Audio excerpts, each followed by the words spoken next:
بسم الله الرحمن الرحیم نن به موږ داسې یو SQL سرور لاګین او د ډیټابیس یوزر جوړ کړو چې د یو ځانګړي ډیټابیس څخه به یوازې بیک اپ اخیستلی شي او نور به هیڅ کوم ډول دنده نه په SQL سرور کې ترسره کولی شي او نه به ډیټابیس کې کوم ډول لاسوهنه کولی شي. ځو SQL سرور ته لومړی لاګین جوړو د SQL په کچه چې کومه سیکیورټي ده هغې باندې کلیک کوو لاګینز ته ځو دلته زه یو لاګین جوړوم رایټ کلیک پې کوم نیو لاګین اتنټیکیشن موډ چې ده دلته زه SQL سرور اتنټیکیشن ورته غوره کوم لاګین ته ورکوم نوم ورکوم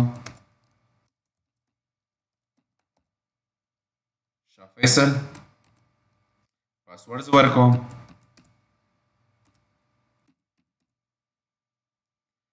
پالیسي زه نه غواړم چې پې اپلای شي ډیفالټ ډیټابیس زه ماسټر غوره کوم او ډیفالټ لینګویج هم ډیفالټ پرېږدم سرورول کې دلته یوازې پبلیک غوره شوې ده سټیټس ته ځم چې دغه انیبل ده او څه چې ما پرمیشن ورکړی هغه ګرینټ ده اوکې ورته وایم ترڅو ما سره لاګین شاه فیصل په نوم جوړ شي هغې څخه وروسته زه ځم ډیټابیسز فولډر ته ډیټابیسز فولډر کې زما سره HR په نوم یو ډیټابیس ده زه غواړم چې دغه لاګین او یوزر چې جوړوم دغه د یوازې د HR ډیټابیس څخه بیک اپ واخلي ډیټابیس په کچه چې کومه سیکیورټي ده هلته ځم او یوزر باندې رایټ کلیک کوم نوی یوزر زه غواړم چې جوړ کوم یوزر ته نوم ورکوم شاه یا فیصل نوم ورکوم دغه ځای څخه هغه لاګین چې ما د شاه فیصل په نوم جوړ کړو هغه ورته غوره کوم تر څو دغه ورسره ماپ شي براوز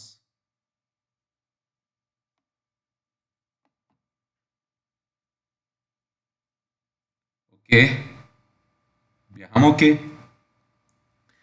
او ممبرشپ کې زه ورته دلته غوره کوم چې دغه یوزر دی کوم غړیتوب ولري هغې دپاره زه DB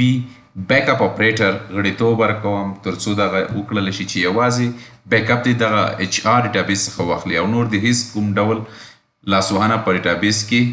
ونه کړی شي یعنې هیڅ دنده دې په ډیټابیس کې ونه لري زه بیا هم ورته اوکې وایم زما سره لاګین هم جوړ شو او ډیټابیس په کچه یوزر هم جوړ شو له SQL سرور څخه لاګ آوټ کېږم غواړم چې هغه لاګین له لارې SQL سرور داخل شم هغې دپاره زه SQL سرور اتنټیکیشن غوره کوم دلته زما سره لاګین چې شاه فیصل په نوم و پاسورډ زه ورکوم کنیکټ ورته وایم SQL سرور ته راغلم دلته کوشش کوم چې آیا زه له HR څخه بیک اپ اخیستلی شم که نه ټاسک ته ځم بیک اپ اخلم فل بیک اپ اخلم ریموو د خپلې خوښې ځای ورته ټاکم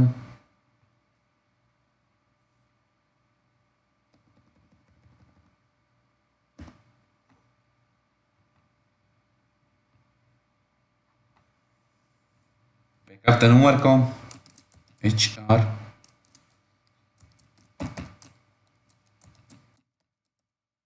backup by Shah